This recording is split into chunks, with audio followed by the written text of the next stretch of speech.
샬롬. 여러분 평안하셨습니까? 저는 오늘 마가복음 1장 4절의 말씀을 본문으로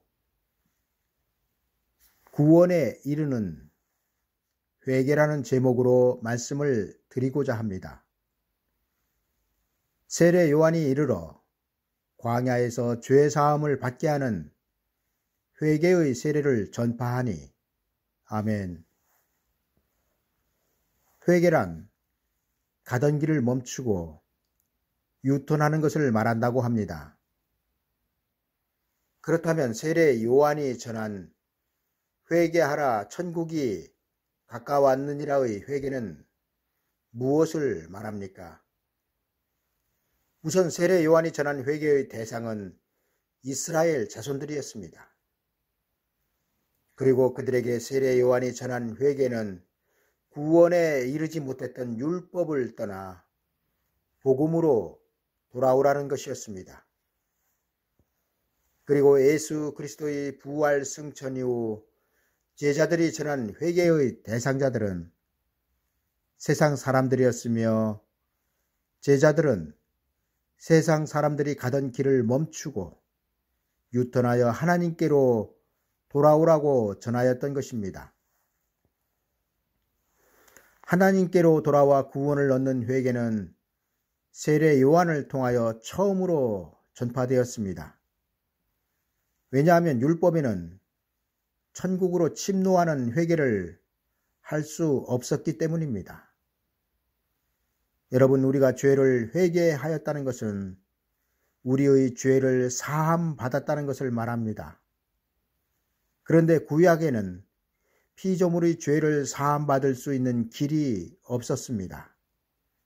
왜냐하면 피조물의 죄를 사해 줄 수 있는 구원자 예수 그리스도의 이름을 구약시대에는 주시지 않으셨기 때문입니다.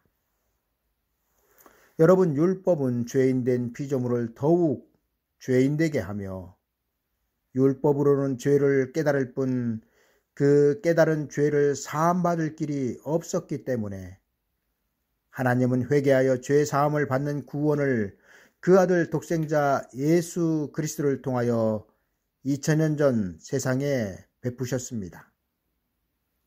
그리고 이를 맨 처음 전한 사람이 세례 요한이었습니다. 여러분, 죄인된 피조물이 회개하고 죄 사함을 받아 천국으로 침노하여 들어갈 수 있었던 것은 세례 요한의 전파로부터 시작되고 있습니다. 어떤 이들은 말하기를 나는 죄가 너무 많아서 하나님께서 용서하여 주시지 않을 것이라고 말합니다. 그러나 여러분, 죄인된 사람이 구원을 받지 못하는 것은 그 사람의 죄의 무게 때문이 아니라 회개하고 예수 그리스도를 믿지 않기 때문입니다. 죄를 사해 주시는 예수 그리스도께는 피조물의 죄의 무게나 중함과 경함이 문제가 되지 않습니다. 예를 들어 사형수는 살인죄를 지었던 아니면 살인 미수에 그쳤던 그것도 아니면 남의 것을 도적질을 하였던 사형수입니다. 그런 사형수가 대통령의 특별 사면으로 풀려난다면 동일하게 죄 없는 사람이 되는 것입니다. 이처럼 하나님 앞에 우리는 그 누구나 죄인입니다. 그리고 그 죄를 하나님은 예수 그리스도의 이름을 통하여 사함받을 수 있도록 하셨습니다.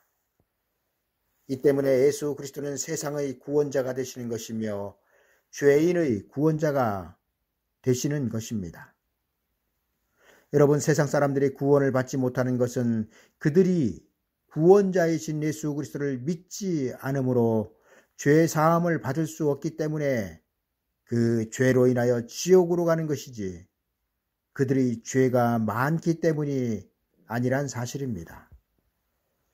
성경에 나타나고 있는 구원에 이르는 회개의 본질에는 두 가지가 있는데 하나는 영혼 구원의 회개이며 또 하나는 육체의 구원에 대한 회개입니다. 이제부터 저는 이에 대하여 말씀을 드리려고 합니다. 첫 번째로 영혼을 구원받기 위한 회개입니다. 하나님은 예수 그리스도의 오시는 앞에 요한이 먼저 회개의 세례를 이스라엘 모든 백성에게 전파하게 하셨습니다. 세례 요한은 광야에서 죄사함을 받게 하는 회개의 세례를 전파하였고, 예수 그리스도께서도 공생애를 시작하시면서 첫 마디가 회개하라 천국이 가까웠느니라 말씀하셨습니다. 그리고 그 후 제자들이 나가서 회개하라 전파하였고, 오늘 교회에 세움을 받은 하나님의 종들이 그 사명을 이어가고 있습니다. 그러나 지금까지 말씀드린 세례 요한으로부터 시작된 죄사함의 회개는 영혼구원의 회개에 불과합니다. 왜냐하면 우리의 육체는 영원히 구원을 받아 낙원으로 가는 것과는 반대로 죽어서 흙으로 돌아가고 있기 때문입니다. 여러분, 회개하여 영혼은 구원을 받았지만 육체는 땅으로 가는 구원은 세례 요한으로부터 시작하여 예수 그리스도의 재림의 나팔이 울리기까지 세상에 전파될 것입니다. 그리고 이렇게 회개하여 영혼이 구원을 받는 복음을 성경은 천국복음이라고 기록하고 있으며, 하나님은 천국복음을 세상에 주셨습니다. 그러나 회개하여 영혼을 구원받는 천국복음은 예수 그리스도의 재림의 나팔이 울리면 그 사명을 마치게 됩니다. 왜냐하면 예수 그리스도의 재림은 영혼을 구원하러 오시는 것이 아니라 영혼 구원을 받은 하나님의 백성들의 육체를 구원하러 오시기 때문입니다. 두 번째로 육체를 구원받기 위한 회개입니다. 여러분, 회개하여 예수 그리스도의 이름으로 구원을 받은 우리의 육체가 세상 사람들처럼 죽어 흙으로 돌아가고 있는 것은 아직 우리의 육체는 구원을 받지 못하였다는 것을 말해주고 있습니다. 그러나 예수 그리스도께서 재림하시면 죽어 땅으로 가던 우리의 육체는 구원을 받아 죽음을 맛보지 않고 살아서 하나님의 나라인 천년 왕국으로 들어가게 될 것입니다. 그리고 이렇게 육체의 구원을 받기 위해서는 반드시 또 한 번의 구원에 이르는 회개를 하여야 하는데, 그 회개를 전파하는 사람들이 바로 두 증인입니다. 대부분의 요한계시록 강해자들은 두 증인에 대하여 자다가 봉창 두드리는 소리같이 두 증인은 구약과 신약이다, 모세와 엘리야다, 교회와 복음을 전하는 자들이다 말합니다. 그리고 신명기 19장 15절의 말씀을 적용합니다. 사람이 아무 악이든지 무릇 범한 죄는 한 증인으로 정할 것이 아니요 두 증인의 입으로나 세 증인의 입으로 그 사건을 확정할 것이며, 여러분, 이것이 요한계시록 11장 3절에 기록하고 있는 두 증인의 해석이라고 저들은 말합니다. 그러나 여러분, 신명기 19장 15절의 말씀은 사람과 사람 사이에 일어나는 죄에 대하여 이웃에 대한 증인으로서의 증인을 말하는 것이지 구원에 이르는 복음에 대한 증인을 말씀하시는 것이 아닙니다. 여러분, 거짓 선지자는 머리에 뿔 달린 사람들이 아닙니다. 거짓 선지자는 성경을 잘못 해석하고 잘못 전하여 듣는 이들로 하여금 구원에 이르지 못하게 하는 사람들이 바로 거짓 선지자입니다. 여러분, 이들이 미혹자이며 거짓 선지자란 사실을 여러분들은 아셔야 합니다. 여러분, 예수 그리스도의 재림 때 그 재림의 길을 예비할 두 증인을 십계명에 기록된 내 이웃에 대한 증인들로 해석하는 설교로는 절대로 재림하시는 예수 그리스도를 영접할 수 없음을 알아야 합니다. 여러분, 예수 그리스도의 초림을 예비하고 영원 구원에 이르는 죄 사함을 받게 하기 위하여 하나님은 세례 요한을 광야에 세우셨습니다. 그리고 예수 그리스도의 재림을 예비하고 흙으로 가던 육체가 구원받게 하시기 위하여 하나님은 말세에 두 증인을 세우실 것입니다. 요한계시록 11장 3절에는 두 증인이 굵은 베옷을 입고 1260일 동안 예언한다고 기록하고 있습니다. 그리고 이는 두 증인을 통한 육체의 구원의 회개를 말씀하고 있습니다. 여러분, 세례 요한을 통한 영혼 구원은 광야에서 약대 털옷을 입고 시작되었습니다. 그리고 육체의 구원은 광야와 같은 세상에서 굵은 베옷을 입은 두 증인의 입으로부터 시작될 것입니다. 여러분, 약대 털 옷이나 굵은 베옷은 회개를 뜻하고 있으며, 그리고 이 회개는 영혼 구원과 육체의 구원을 말하고 있습니다.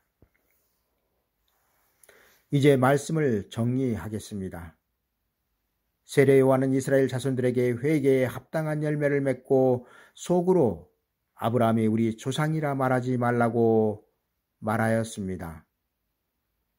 왜냐하면 자신이 전할 천국 복음은 이스라엘만 하나님의 백성으로 여기던 율법에서 길에 돌멩이와 같은 이방인들도 아브라함의 자손이 되게 하시겠다는 하나님의 뜻이 담겨 있기 때문입니다. 그리고 이제는 아브라함의 자손이 된 돌멩이와 같은 존재했던 하나님의 백성들이 다시 육체의 구원을 얻을 회개를 해야 할 때입니다. 여러분, 하나님은 영혼 구원을 받은 우리로 다시 육체에 있는 죄사함을 얻게 하기 위하여 우리가 죽지 않고 살아서 예수 그리스도의 왕국으로 들어가게 하시기 위하여 우리 앞에 두 증인을 세우실 것입니다. 여러분, 구원에 이르는 회개는 매일같이 하는 것이 아니라 단 2번에 걸쳐서만 한다는 사실을 아셔야 합니다. 그리고 그 2번의 회개는 영혼 구원과 육체의 구원을 받기 위한 회개입니다. 예수 그리스도의 초림이 우리의 영혼을 구원하였다면 예수 그리스도의 재림은 우리의 육체를 구원하게 될 것입니다. 그리고 여기에 따른 회개는 2번으로 끝나는 것입니다. 그러나 내가 세상을 살면서 짓는 죄, 일상생활 속에서 짓는 죄는 미루지 말고 매일매일 회개해야 할 것입니다. 따라서 구원에 이르는 회개와 매일 일상생활 속에서 일어나는 일들의 회개는 반드시 구분되어야 할 것입니다. 감사합니다.